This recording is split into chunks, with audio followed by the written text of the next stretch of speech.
जानेंगे, हम हक से जानेंगे। आरटीआई जब से लागू हुआ है, आरटीआई डाल के हम पूछ सकते हैं कहाँ कहाँ काम हो रहा है, कहाँ रुका हुआ है। आरटीआई का नारा।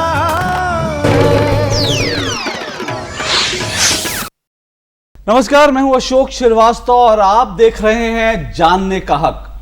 आज के एपिसोड में हम खास ये बात करना चाहते हैं कि किस तरह से और कैसे इस कानून का इस्तेमाल न करें। जी हां, आज हम आपको ये कहने वाले हैं कि किस तरह से आरटीआई कानून का इस्तेमाल नहीं करना चाहिए।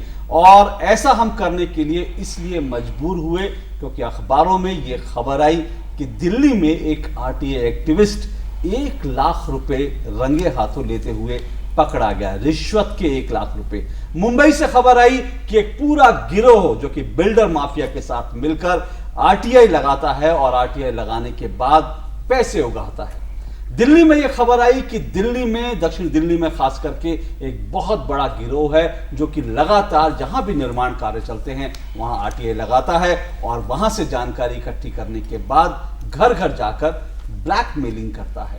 इस तरह की खबर आई कि कुछ लोगों ने ऐसी आरटीआई लगाई जिनको पढ़ने के बाद हंसी भी आती है, रोना भी आता है। और सबसे बड़ी बात यह खबर आई पिछले हफ्ते कि एक आरटीआई एक्टिविस्ट जिसकी मौत की खबर आई थी वो जिंदा पकड़ा गया। और आरटीआई एक्टिविस्ट की पत्नी वो लगातार उस आरटीआई एक्टिविस्ट को इंसाफ दिलाने के लिए लड़ती रही। और इसलिए खास करके इस मामले में आपको याद होगा कि हमने खुद जो सविता, जो चंद्रभान आरटीआई एक्टिविस्ट थे, उनकी पत्नी इस कार्यक्रम में 2 बार शामिल हुई और हमने उनके हक की आवाज उठाई। आज हम अपने दर्शकों से और तमाम देश से माफी भी मांगना चाहते हैं, इसलिए क्योंकि कहीं ना कहीं हम भी इस रो में बह गए थे और हमने भी आवाज उठाई कि उन मरे हुए आरटीआई एक्टिविस्ट को, शहीद हुए आरटीआई एक्टिविस्ट को, तथाकथित शहीद हुए आरटीआई एक्टिविस्ट को इंसाफ मिले। हमने भी अपने मन से ये आवाज उठाई और आज हमें इस बात की बहुत तकलीफ है कि वो व्यक्ति एक झूठा था, फ्रॉड निकला आरटीआई एक्टिविस्ट। तो किस तरह से इस कानून का इस्तेमाल ना करें, आज हम ये बात करना चाहते हैं और इसी मसले से जुड़े हम तमाम सवाल उठाएंगे। लेकिन उससे पहले एक रिपोर्ट देखते हैं कि दरअसल हम क्यों आज ये अपना एपिसोड कर रहे हैं और क्या बातें हैं, क्या चीजें हैं जो इस कानून को दरअसल कमजोर बना रही है। कौन वो लोग हैं जो इस कानून का बदइस्तेमाल करके, दुरुपयोग करके इस कानून को कमजोर बना रहे। देखते हैं ये रिपोर्ट।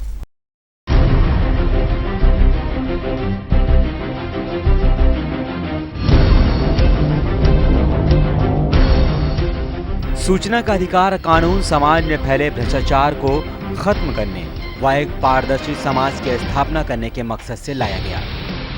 देश के बड़े से बड़े घोटालों का पर्दाफाश करने में सूचना का अधिकार कानून कारगर साबित हुआ। आज ये कानून नित नए घोटालों का पर्दाफाश कर रहा है, लेकिन समाज में कुछ ऐसे भी लोग हैं जिनकी वजह से कानून का इस्तेमाल करने वाले आरटीआई कार्यकर्ताओं के हौसलों को थोड़ा पस्त कर रहे हैं। पिछले दिनों ऐसे कई मामले सामने आए जिसमें आरटीआई एक्टिविस्ट बनकर लोग भ्रष्टाचार कर रहे हैं। नोएडा के एक आरटीआई कार्यकर्ता चंद्रमोहन शर्मा से जुड़ा मामला सामने आने पर लोग काफी हैरान हैं। हालांकि चंद्रमोहन शर्मा को पुलिस ने अब गिरफ्तार कर लिया है। कुछ दिनों पहले क्राइम ब्रांच ने फर्जी तरह से एनजीओ चला रहे और खुद को आरटीआई कार्यकर्ता बताने वाले 3 लोगों को गिरफ्तार किया था। पुलिस ने एक ऑटो डीलर को फर्जीवाड़े के तहत गिरफ्तार किया जो खुद को इलाके में आरटीआई कार्यकर्ता बताता था। जांच पड़ताल के बाद पता चला कि वो फर्जीवाड़े के तहत एक रैकेट चला रहा था। इसके अलावा पिछले दिनों अनिल दत्त शर्मा नाम के एक आरटीआई कार्यकर्ता को पुलिस ने इसलिए गिरफ्तार किया कि वो बिल्डर से पैसे वसूलता था और एमसीडी में आरटीआई लगाकर पहले उनकी जांच पड़ताल करता था। अगर कोई मिसयूज किसी और चीज़ का करता था, अब आरटीआई मिल गया, उसका भी मिसयूज करेगा। तो मैं तो यही कह रहा हूँ कि उस पर आप कानूनन कार्रवाई करिए। उन्होंने अपनी मौत का फर्जी अगर एक तरह का ड्रामा रचा और वो पकड़े भी गए तो इसको कौन मना कर रहा है आपको। लेकिन मेरा कहना है कि इससे आरटीआई कानून नहीं बुरा हो जाता। अब कुछ लोग कहते हैं कि आरटीआई की फ़ीस अगर 10 रुपये नहीं होती, 100 रुपये होती, 500 रुपये होती तो शायद इतना नहीं होता, लेकिन मुझे तो नहीं लगता। आप अगर 5,000 रुपये भी फीस कर देंगे तो जिसको मिसयूज़ करना है वो तो करेगा ही करेगा, लेकिन इससे कानून नहीं बुरा होता। लाखों लोग कितने लाभान्वित हो रहे हैं, आप खुद ऐसी सक्सेस स्टोरीज दिखाते रहते हैं। आरटीआई कानून के जो पॉजिटिव पक्ष है उस पर ज़्यादा ध्यान देना चाहिए।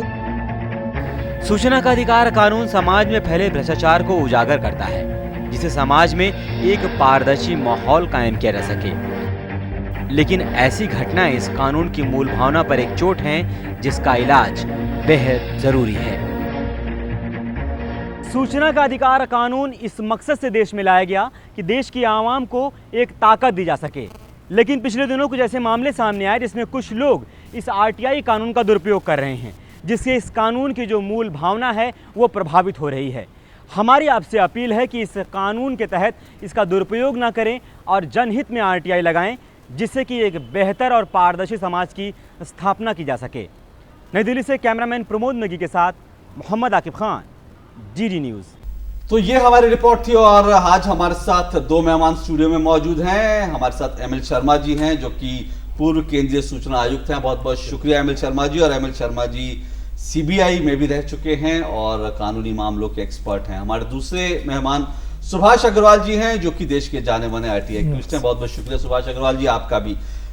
सुभाष जी, ये जो चंद्रभान जी की खबर है, ये आपको थोड़ा सदमा लगा? बिल्कुल बुरा लगा।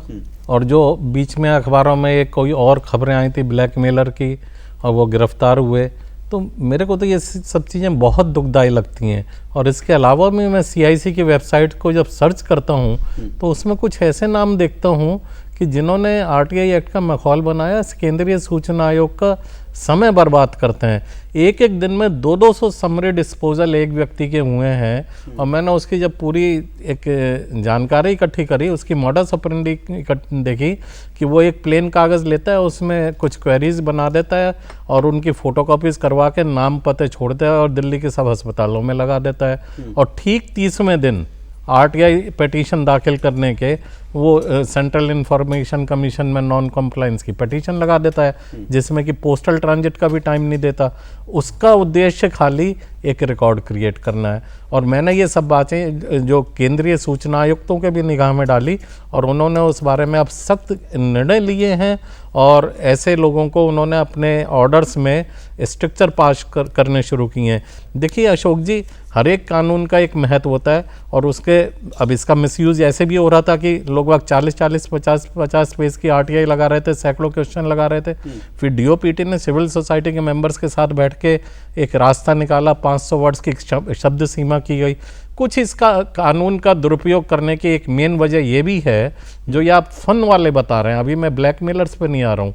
फन वाले इसलिए कि इसकी आरटीआई फीस जो है वो 10 रुपये इस किस्म की है कि सब 10 रुपये में तमाशा देखने वाले लोग बहुत इकट्ठे हो जाते हैं।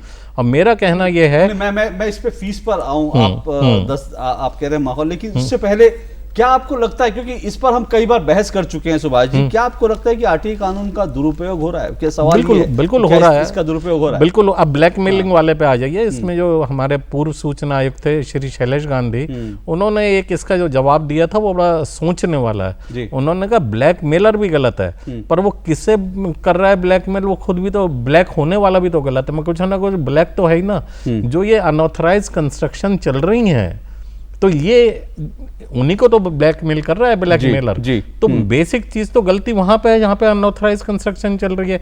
मैं चांदनी चौक इलाके में रहता हूं, यहाँ पे एक इंजीनियर था, बहुत ईमानदार था, उसके ऊपर हमला करके उसे आउट करवाया गया और उसके बाद देखिए धड़ल्ले से क्या चांदनी चौक इलाके में अवैध निर्माण हो रहे हैं। आज क्या आपको लगता है कि कहीं ना कहीं अब सोच में बदलाव लाना चाहिए कि इस कानून का वास्तव में दुरुपयोग होने लगा है? मैं सुभाष जी से पूर्णतः सहमत हूँ कि इस कानून का दुरुपयोग होने लगा है। फ्रिवलस और ब्लैकमेलिंग, इसमें बहुत फर्क है। दो अलग अलग मसले हैं। फ्रिवलस एप्लीकेशन हो सकती है, उसको फिर भी बर्दाश्त किया जा सकता है, लेकिन ब्लैकमेलिंग को बिल्कुल बर्दाश्त नहीं किया सकता। और अगर किसी ब्लैकमेलर को भी ब्लैकमेल किया जा रहा है, वो भी कानून की दृष्टि से गलत है। तो इसलिए ये जो ब्लैकमेलिंग की परंपरा चल पड़ी है, हालांकि लिमिटेड ही है, लेकिन उसको भी कानूनी दृष्टि से उस पर रोकथाम लगाने की आवश्यकता है जी। और जैसे सुभाष जी ने कहा, एक तो ब्लैकमेल के लिए आरटीआई एप्लीकेशन लगाते हैं, जो दूसरा मजाक के लिए, जिसको ये बोले फन के लिए। तो फन का तो यही है कि 10 रुपये फीस है, ये फीस 10 रुपये कम इसलिए रखी गई थी गरीब आदमी की मदद होगी, तो गरीब आदमी की मदद भी हो रही है, ये भी सही बात है। लेकिन इसमें कुछ जो मनचले लोग हैं वो आजकल 10 रुपये का पान भी नहीं आता है। बिल्कुल। तो एक एप्लीकेशन, दूसरी एप्लीकेशन, तीसरी एप्लीकेशन, यही मामला खत्म नहीं हो जाता है। जो फर्स्ट अपीलेट अथॉरिटी है उसके सामने जो फर्स्ट अपील फाइल करते हैं उसकी फीस तो एक नया पैसा भी नहीं है। और जो कमीशन है, और पूरे देश में ज़्यादा से ज़्यादा 10 इंफॉर्मेशन कमिश्नर हो सकते हैं, इससे ज़्यादा नहीं हो सकते, इतना बड़ा मुल्क है, तो उसमें भी एक पैसा फीस नहीं है। यानी कि फर्स्ट अपील की और दूसरी अपील की कोई फीस नहीं है, इसलिए सारे कमीशन जो है अपने बोझ से दबे जा रहे हैं। आप जानते हैं कि सिविल कोर्ट्स में अगर आपको पैसे, मतलब किसी के खिलाफ आप सूट फाइल करते हैं तो सूट की जो अमाउंट है उसके हिसाब से आपको फीस देनी पड़ती है, जिससे आदमी जिम्मेवारी से अपना सूट फाइल करता है। तो इसमें कुछ लोग जिम्मेवारी से आरटीआई एक्ट का प्रयोग नहीं कर रहे हैं, ना अपीलेट लेवल पे और ना ही इंफॉर्मेशन लेवल पे। सुभाष जी, एक चीज़ और मैं याद दिलाऊं आपको, कुछ समय पहले ही एक इंटरनेशनल एजेंसी ने जब एक पूरे दुनिया भर के आरटीआई कानूनों का जब अध्ययन किया था, तो उसने पाया कि भारत का जो आरटीआई कानून है दुनिया में दूसरे नंबर का सर्वश्रेष्ठ कानून है। हालांकि उसने कहा कि इम्प्लीमेंटेशन की प्रॉब्लम है, लेकिन कानून अपने आप में पूरा पर्याप्त है। आज एमएल शर्मा जी कह रहे हैं कि भाई इसको एक रीथिंक करने की ज़रूरत है। आपको लगता है कि वास्तव में ऐसा है? नहीं, मेरी राय ये है कि कानून में जो कुछ है ये सब कुछ ठीक है, इसमें कुछ रूल्स का बदलाव चाहिए, और सेक्शन 4 इसका इम्प्लीमेंटेशन सही नहीं हो पा रहा है। आपने बिल्कुल सही बात उठाई। अगर सेक्शन 41B का पूरा इम्प्लीमेंटेशन हो जाए तो मेरे ख्याल से आरटीआई पिटीशंस अपने आप में बहुत कम हो जाएंगे। इसमें कुछ रूल्स के बदलाव की बात है। जैसे उस समय मैं आरटीआई फीस की बात बता रहा था, आप आरटीआई फीस 50 रुपए कर दीजिए और उसके साथ फर्स्ट 20 पेजेस वो फ्री ऑफ कॉस्ट कर दीजिए। पेटिशनर को वही बात पड़ेगी, 20 कॉपी पेज के होगा 40 रुपए और 10 रुपए फीस जी। और उसमें पब्लिक अथॉरिटी का, पेटिशनर का कितने मैन आवर्स बचेंगे, कितना पोस्टल एक्सपेंसेस बचेंगे कि पहले वो पैसे भेजे फिर वो भेजे, और ये सब में पैसे बचेंगे, और जो ये 10 रुपए में मजा लेने वाले थे ये गायब हो जाएंगे। पर एमएल शर्मा जी, कई राज्यों में, हरियाणा की अगर बात करें, वो 50 रुपये फीस है। क्या हमारे पास ऐसा वो है कि वहां पर 50 रुपये फीस है इसलिए बहुत से लोग इस तरह की चीजें नहीं कर रहे वहां पे? देखिए, फीस का थोड़ा फर्क तो पड़ता है। हमने आपको सिविल कोर्ट्स का एग्जाम्पल दिया है, वहां मुकदमेबाजी होती है तो फीस देनी पड़ती है। सरकार ने बड़ा लिबरल कानून बनाया, मैं ये नहीं चाहता हूँ फीस बहुत ज़्यादा बढ़ा दी जाए, लेकिन अगर मान लो आपको आरटीआई एप्लीकेशन की फीस को 10 भी रखना है, 20 भी नहीं करना चाहते हैं, तो कम से कम फर्स्ट अपील जो है, सेकंड अपील है, इसमें थोड़ा फीस होना चाहिए जिससे जिम्मेवारी से अपील फाइल हो, अदरवाइज सारा सिस्टम ही बैठ जाएगा। दूसरा, मैं पुनर्विचार की इसलिए भी बात करना चाहता हूं कि कमीशन ने ऑर्डर पास कर दिया, उसका इंप्लीमेंटेशन कोई नहीं होता है। जैसे हमारे कमीशन ने, फुल बेंच ने, जिसमें मैं भी था, ये कहा कि पॉलिटिकल पार्टीज जो है पब्लिक अथॉरिटी हैं, तो किसी भी 6 पॉलिटिकल पार्टीज थी जिसमें कांग्रेस भी शामिल थी, उन्होंने अभी तक उसको इम्प्लीमेंट नहीं किया है। तो आप कमीशन कुछ नहीं कर सकता है, कमीशन असहाय है। इसलिए मैं कहना चाहता हूं कि इसमें थोड़ी थोड़ी ऐसी छोटी चीजें हैं जिसमें सिर्फ नियम से नहीं होगा, थोड़ा कानून पर भी पुनर्विचार की आवश्यकता है, जिससे ये ज्यादा प्रभावी हो और ब्लैकमेल को मिनिमाइज किया जा सके, और जो इंफॉर्मेशन सीकर्स हैं उनमें ज्यादा जिम्मेवारी की भावना उत्पन्न की जा सके। जो हम ब्लैकमेलिंग की बात कर रहे हैं, मैं आप दोनों से जानना चाहूंगा, ये सारी जो ब्लैकमेलिंग अब तक जो मामले सामने आए हैं वो पूरे बिल्डर माफिया के मामले आए हैं, सारे जो कि भवन निर्माण के क्षेत्र में थे वहीं पर सामने आए हैं। तो यानी कहीं ना कहीं जो भवन निर्माण के वो पूरा हमारा क्षेत्र है, तंत्र जो है उसमें बहुत बड़े पैमाने पर भ्रष्टाचार है। बेसिक चीज भ्रष्टाचार है। मैंने आपको बताया ना, मैं चांदनी चौक इलाके में रहता हूँ। जिस दिन उस इंजीनियर पे हमला करवाया गया उसके बाद से देखिए, मेरे घर से जामा मस्जिद और लाल किले का क्लियर नज़ारा था, और अब ऊंचे ऊंचे वहाँ पे अनऑथराइज्ड बिल्डिंग्स बन गई हैं। ना मेरे घर से जामा मस्जिद दिखाई देती, ना लाल किला दिखाई देता। मैं खुद भुक्तभोगी हूँ। शर्मा जी, इशू ये है कि एक तो जो इलीगल कंस्ट्रक्शंस हैं उनको एक्सपोज करना, जिससे और ना हो, और जो हो गए हैं उनको कंट्रोल किया जा सके। दूसरा ये है कि उस सूचना को लेके जो इलीगल कंस्ट्रक्शन वाले हैं उनसे पैसा निचोड़ना। दोनों में फर्क है। तो जहां तक कानून का सवाल है, जहां तक एक्सपोजर करता है इलीगल कंस्ट्रक्शन की, वहां तक तो ये लाभदायक है। लेकिन उस इंफॉर्मेशन को लेके अगर कोई इलीगल कंस्ट्रक्शन करने वालों को ब्लैकमेल करता है तो वो न्याय संगत नहीं है। इसलिए उनके खिलाफ कानूनी कार्रवाई होनी चाहिए, चाहे वो एक्सटॉर्शन लॉ के तहत हो, चाहे वो डिफेमेशन लॉ के तहत हो। मतलब इसमें बैलेंस करने की थोड़ा जरूरत है। मैं बैलेंस बिल्कुल सहमत हूँ इस बात जी। से। चलिए एक छोटा सा ब्रेक लेते हैं, ब्रेक के बाद आपको दिखाएंगे कि दरअसल देश में जो हम फ्रिवलेस आरटीआई एप्लीकेशंस कह रहे हैं, दरअसल लोग किस किस तरह की आरटीआई लगा रहे हैं, आपको दिखाते हैं ब्रेक के बाद। शायद आप भी कुछ हंसें और शायद कुछ को रोना भी आए इस पर। देखते हैं इस ब्रेक के बाद।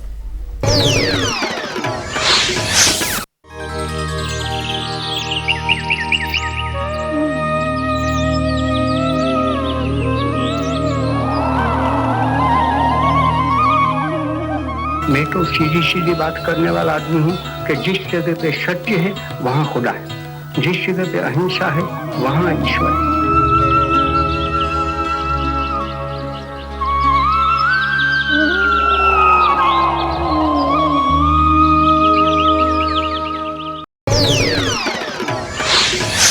हमारे साथ सुभाष अग्रवाल जी हैं और एमएल शर्मा जी जो कि पूर्व केंद्रीय सूचना आयुक्त हैं, हमारे साथ जुड़े हुए हैं। इससे पहले कि मैं आपको इस बहस को आगे बढ़ाएं, क्योंकि ब्रेक पे जाने से पहले कई बड़े मुद्दे उठाए थे दोनों पैनलिस्ट ने। ये कहा था कि आरटीआई कानून का एक बार उसको रीथिंक करने की ज़रूरत है, उसको कैसे और बेहतर बनाया जा सकता है, कैसे उसका इम्प्लीमेंटेशन और बेहतर हो सकता है, वो करने की ज़रूरत है।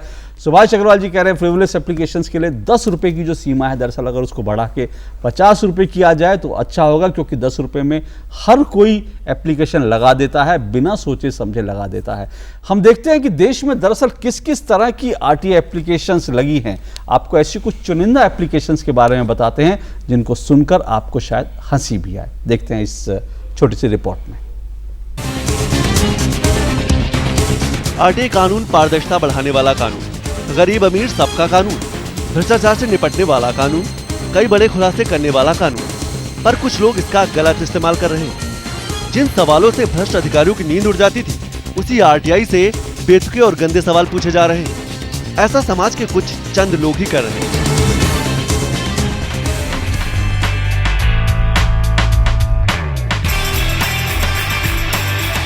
आज हम आपको बताते हैं कि कैसे कैसे सवाल पूछे जाते हैं। दिल्ली की एक लड़की ने एनएचआरसी में आरटीआई डालकर पूछा कि रक्षाबंधन में उसने अमेरिकी राष्ट्रपति को लड्डू भेजे थे, वो लड्डू उन तक क्यों नहीं पहुंचे, इसका जवाब दिया जाए। अब एक और आरटीआई देखिए। हैदराबाद में एक आरटीआई आवेदक ने पूछा कि आंध्र प्रदेश के गवर्नर कितने बार मंदिर गए और उनके घर में खाना क्या क्या बनता है। अजीबोगरीब और मजाकिया सवाल कानून को कमजोर कर रहा है। एक दिलचस्प आरटीआई लगी। दिल्ली के एक व्यक्ति ने पूछा कि एमसीडी का फला कर्मचारी दिन भर में कितने पाउच पान मसाला खाता है। साथ ही उसने ये भी पूछ डाला कि पान मसाला कैसे बनता है ये भी बताया जाए। एक आरटीआई में यहाँ तक पूछा गया कि फला अधिकारी की पत्नी का नाम बताया जाए और उसकी उम्र भी बताई जाए। आरटीआई कानून देश की जनता का कानून है, बस जरूरत है तरीके से इसको इस्तेमाल करने की। ये कानून पारदर्शिता के लिए है, न कि किसी की भड़ास या दुश्मनी निकालने के लिए। आरटीआई कानून का जो आवेदन होता है उसमें सबसे अहम भूमिका होती है सवालों की। सवालों का ऐसा प्रारूप हो जिससे कि अधिकारी सवाल जवाब देने के लिए प्रेरित हो। लेकिन समाज में कुछ ऐसे लोग हैं जो उन्हीं सवालों को उन्होंने मजाक बना लिया है। ऐसे में सूचना का अधिकार कानून कमजोर होता है। इसके साथ ही उन सवालों को जो जवाब ढूंढना होता है उसमें अधिकारियों की जो मेहनत लगती है वो भी व्यर्थ जाती है। कैमरामैन प्रमोद नेगी के साथ मैं संतोष चौधरी, दूरदर्शन न्यूज, नई दिल्ली। तो ये हमारी रिपोर्ट थी और बड़ी दिलचस्प बात है कि मतलब कांग्रेस के एक लीडर ने आरटीआई लगा के पूछा भाई क्या पीएम हाउस में कि भाई क्या अच्छे दिन आ गए बताइए। ये आरटीआई लगा के पूछा गया। एक बच्ची ने पूछा कि मैंने लड्डू भेजे थे ओबामा जी को, वो लड्डू कहाँ गए उसके बारे में उनको तफसील से बताया जाए, उसकी जांच कराई जाए। तो ये इस तरह की सुभाष जी आपको देखिए इसमें कुछ मीडिया का भी दोष है। ये जो अच्छे दिन वाली आरटीआई लगी थी ये मैंने बड़े गौर से पढ़ी थी ये खबर। इसमें इस आरटीआई एक्ट के दायरे में ही नहीं आता था कोई क्वेश्चन, और मीडिया ने उसे फ्रंट पेज पे बॉक्स में दे के एक बड़े अखबार ने ऐसी चीजों को हाईलाइट करना, ग्लोरीफाई करना, ये भी गलत है। हाँ, इससे कुछ लोग और सोचेंगे चलो हम भी पीएम हाउस में ऐसी दो चार आरटीआई हमारा नाम भी फ्रंट पेज पे आ जाएगा। और नेताओं को तो वैसे भी सूट करता ही है। और एक मैंने और नोट किया, मैं पब्लिक अथॉरिटीज में जाता रहता हूँ लेक्चर्स के लिए, ओवर ट्रांसपेरेंसी भी नुकसानदायक हो रही है। एक पब्लिक अथॉरिटी ने एक ओवर ट्रांसपेरेंसी में ये किया कि आरटीआई पिटीशन, उसका रिस्पांस, फर्स्ट अपीलेट अथॉरिटी के फर्स्ट अपीलेट अथॉरिटी का ऑर्डर सबकी स्कैन कॉपी करके अपनी वेबसाइट पे डालनी शुरू कर दी। पिटीशनर फेक था, जो पीआईओ का लिफाफा गया वो वापस आ गया कि ना कोई ये एड्रेस है ना कोई इस नाम का व्यक्ति है। अब फर्स्ट अपील भी साथ में आ गई। उसने वेबसाइट से सीपीआईओ का रिस्पांस देख के उसके ऊपर फर्स्ट अपील लगा दी। जी, कई बार ओवर ट्रांसपेरेंसी भी बुरी हो जाती है। हम प्रिविलेज एप्लीकेशंस की बात कर रहे हैं और जो एक एनजीओ ने जब स्टडी किया तो उसका कहना है कि 0.6% सिर्फ आरटीआई। हाँ, यही मैं कह रहा हूँ आपसे। तो बहुत कम तादाद है, तो इसलिए शायद इसको हमें बहुत तवज्जो शायद नहीं देनी चाहिए। देखिए, हर एक कानून का दुरुपयोग होता है। इसका मतलब तो देश में कानून का राज ही खत्म कर दिया जाए। ये कानून बहुत अच्छा है, पर जो ये ब्लैकमेलिंग, फ्रिवलस, फन, इनके लिए जो इस्तेमाल हो रहा है, तो जैसे डीओपीटी ने 500 वर्ड की शब्द सीमा लगा के इस तरीके की लंबी लंबी पिटीशन रोकी थी, इसी तरीके से कुछ रूल्स में तब्दीली ले आए।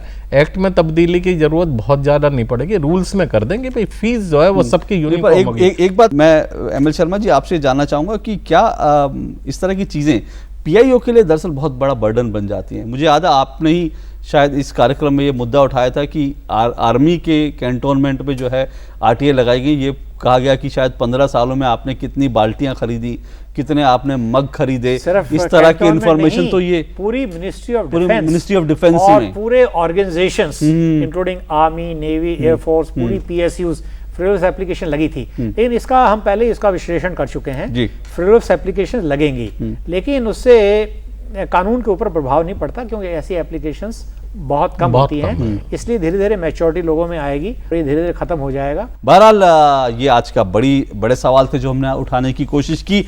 इस बीच आरटीआई को लेकर देश भर में जो कुछ हुआ वो समेट कर ला रहे हैं हमारे संवाददाता आरटीआई इस हफ्ते में। मरीज अस्पतालों से अपने मेडिकल रिकॉर्ड का ब्यौरा ले सकता है। जी हाँ, केंद्रीय सूचना आयोग ने अपने एक आदेश में कहा है कि अब मरीज सरकारी अस्पताल हो या फिर निजी अस्पताल हो, वहां से अपने मेडिकल रिकॉर्ड का जो ब्यौरा है वो आरटीआई के तहत ले सकता है। इस आयोग के आदेश को लेकर कानून मंत्रालय ने स्वास्थ्य मंत्रालय को इस बात का निर्देश दिया है कि इस जो आयोग का फैसला है उसको जल्द से जल्द लागू किया जाए। इस फैसले से एक और जहां निजी और सरकारी अस्पतालों की जो कार्यशैली से पारदर्शिता तो आएगी ही, साथ ही साथ जो मरीज है उसको अपने मेडिकल रिकॉर्ड लेने में जो जगह जगह चक्कर लगाने पड़ते थे, अब उसे न तो अदालतों का चक्कर लगाना पड़ेगा और न ही किसी और संस्था का दरवाजा खटखटाना पड़ेगा। दिल्ली हाई कोर्ट ने केंद्रीय सूचना आयोग से कहा है कि यूपीए अध्यक्षा सोनिया गांधी पर जो आरटीआई लगी है उसका निपटारा जल्दी करे। दिल्ली के रहने वाले आरटीआई आवेदक और पेशे से वकील आरके जैन ने आरटीआई लगाई थी, क्योंकि पिछले साल केंद्रीय सूचना आयोग ने 3 सदस्यीय बेंच बिठाकर यह फैसला किया था कि देश के जो 6 बड़े राष्ट्रीय दल हैं वो आरटीआई के दायरे में आएंगे और उन्हें 2 महीने का समय भी दिया गया था कि वो जन सूचना अधिकारी नियुक्त करें। तभी आरके जैन ने आरटीआई लगी थी, लेकिन पार्टी ने, कांग्रेस कार्यालय ने जवाब नहीं दिया। जब मामला दिल्ली हाई कोर्ट पहुंचा तो दिल्ली हाई कोर्ट ने इसकी सुनवाई करते हुए केंद्रीय सूचना आयोग को कुछ महीनों का निर्देश दिया है कि वो इन महीनों में जो सोनिया गांधी पर जो आरटीआई लगी है उसका निपटारा करें। केंद्र सरकार पहले ही ऑनलाइन आरटीआई की सुविधा दे चुकी है, न सिर्फ अपने विभागों में बल्कि केंद्रीय मंत्रालयों में सभी जगह आरटीआई ऑनलाइन आप ले सकते हैं। लेकिन अब डीओपीटी विभाग राज्यों में भी ऑनलाइन सुविधा देने के लिए राज्यों को धन आवंटित करने का फैसला किया है, घोषणा किया है।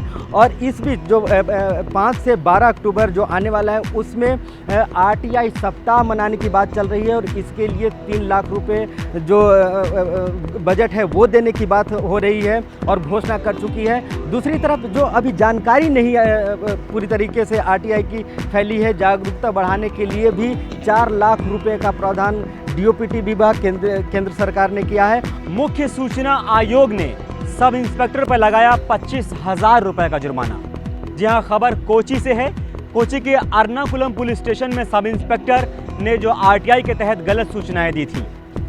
एल्जोस नाम के एक आरटीआई आवेदक ने गिरफ्तारी के संबंध में कुछ सवाल पूछे थे, लेकिन इन सवालों के जवाब में जो सब इंस्पेक्टर जो कि पीआईओ होता है उसने सही जवाब नहीं दिया। इस गलत जवाब को लेकर जब एल्जोस मुख्य सूचना आयोग पहुंचे तो आयोग ने इसे माना कि उनको गलत जवाब दिया गया है, जिसको लेकर आयोग ने वी विमल के ऊपर जो कि सब इंस्पेक्टर हैं 25,000 रुपए का अधिकतम जुर्माना लगाया है। आरटीआई कानून जब से लागू हुआ तब से देश भर के जो आरटीआई कार्यकर्ता हैं, जो सामाजिक कार्यकर्ता हैं, वो आरटीआई डालकर जो सरकारी अधिकारी हैं उनकी विदेश यात्राओं के बारे में जानकारी इकट्ठा करते रहे और कई बड़ी और दिलचस्प जानकारी भी सामने आई। कुछ अधिकारी तो ऐसे थे जिन्होंने 1 महीने में कई विदेश यात्राएं की, जिन पर लाखों रुपए खर्च हुआ। इन आरटीआई कानून का जो जवाब है इसको आधार बनाते हुए इस बार की सरकार ने पारदर्शिता की तरफ एक कदम बढ़ाते हुए फैसला किया है कि सचिव स्तर के जो भी अधिकारी होंगे उन्हें जो भी विदेश यात्रा करनी होगी उसके लिए उन्होंने एक स्क्रीनिंग कमेटी बनाई है। उनकी एक फाइल बनेगी और प्रधानमंत्री कार्यालय और विदेश मंत्रालय से वो फाइल पास होगी। स्क्रीनिंग कमेटी उसको पास करेगी, उसके बाद ही वो विदेश दौरा कर पाएंगे। नेफोआ यानी Noida extension flat owner welfare association, नेफोआ पिछले दिनों नोएडा अथॉरिटी में सैकड़ों के तादाद में पहुंच करके जो होम बायर्स के जो एसोसिएशन है सैकड़ों के तादाद में नोएडा अथॉरिटी पहुंचे और वहां आरटीआई लगाई। दरअसल जो नेफोआ के जो लोग हैं जो होम बायर्स हैं नोएडा एक्सटेंशन में जो घर चाहते हैं वो बिल्डर से जब लेआउट प्लान के बारे में जानना चाहते हैं, उसके प्रोजेक्ट के बारे में जानना चाहते हैं तो कुछ भी बिल्डर्स नहीं बताते हैं। इसकी वजह से उन्हें बहुत परेशानी होती है कि सरकारी अप्रूवल है भी या नहीं। दूसरी तरफ जब नोएडा अथॉरिटी में जाते हैं तो नोएडा अथॉरिटी साफ कहता है कि वहाँ पर चूँकि ये थर्ड पार्टी का मामला है इसीलिए हम इसके बारे में कुछ भी नहीं बताएंगे। तो एक आरटीआई इस हफ्ते और इसी के साथ आज कार्यक्रम में इतना ही। बहुत बहुत शुक्रिया सुभाष जी आप यहाँ पर आए और एमएल शर्मा जी आपका भी आने के लिए बहुत बहुत शुक्रिया। और आपको हमारे कार्यक्रम कैसा लगा, कोई भी प्रतिक्रिया चाहे तो आप हमें भेज सकते हैं। हमारा पता है जानने का हक, कमरा नंबर 226, दूरदर्शन भवन, टावर बी, मंडी हाउस, कॉपरनिकस मार्ग, नई दिल्ली 110001। आप चाहें तो हमें ईमेल भी कर सकते हैं। हमारी ईमेल आईडी है जानने का हक @gmail.com। आप हमें चाहें तो आप हमारे ट्विटर हैंडल से भी जुड़ सकते हैं। हमारे ट्विटर हैंडल का आईडी आपकी टेलीविजन स्क्रीन पर है। और चलते चलते आपसे एक बार फिर ये गुजारिश करेंगे कि आप आरटीआई का इस्तेमाल तो ज़रूर करें लेकिन इसका दुरुपयोग न करें।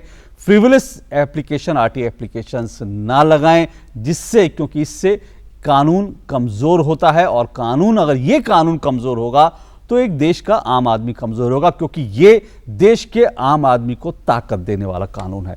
इसी के साथ आज कार्यक्रम में इतना ही, इजाजत दीजिए, नमस्कार। हम जानेंगे, हम हक से जानेंगे, आरटीआई जब से लागू हुआ है। आरटीआई डाल के हम पूछ सकते हैं कहाँ कहाँ काम हो रहा है, कहाँ रुका हुआ है। आरटीआई का नारा